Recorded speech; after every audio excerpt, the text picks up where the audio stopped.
Nakakatakam. Itsura, amoy at lasa. Matatakam ka talaga. Ayan ang aking binarbecue mga kakusina, ang pork liempo barbecue.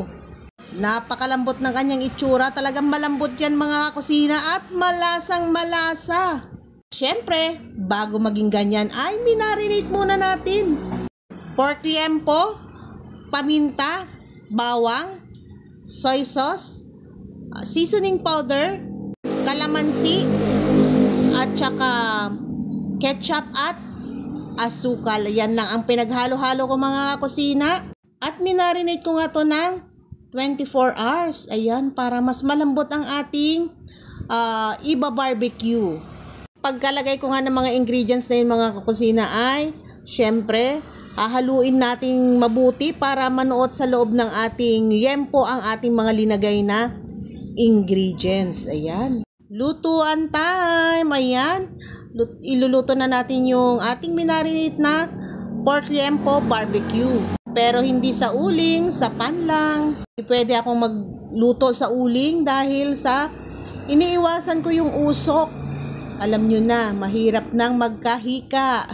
Hikain pa naman ang inyong kakusina. Ayan nga mga kakusina. At lulutuin ko lang itong aking pork liempo barbecue. Ayan. Grabe ang amoy. Nakakagutom ang amoy ng aking binabarbecue. Ayan mga kakusina, mamula-mula na ang aking niluluto. Para ni rin akong nagluto sa uling yan. Pero mas maganda to dahil hindi siya mausok. Nung nakaraan pa ako nagkikrave ng barbecue, pero sabi ko nga ay magluluto na lang ako kaysa sa bibili pa.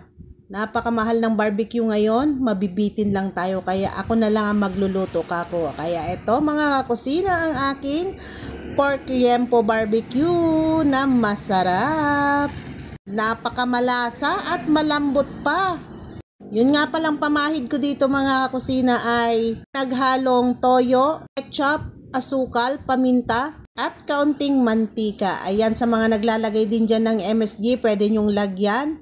Kung ayaw nyo, wag nyo. Skip nyo na lang. Ayan mga kakusina ang aking pork liempo barbecue. Pero ito ay merong kapartner na gulay. Ayan, nagsalad ako dito ng puso ng saging.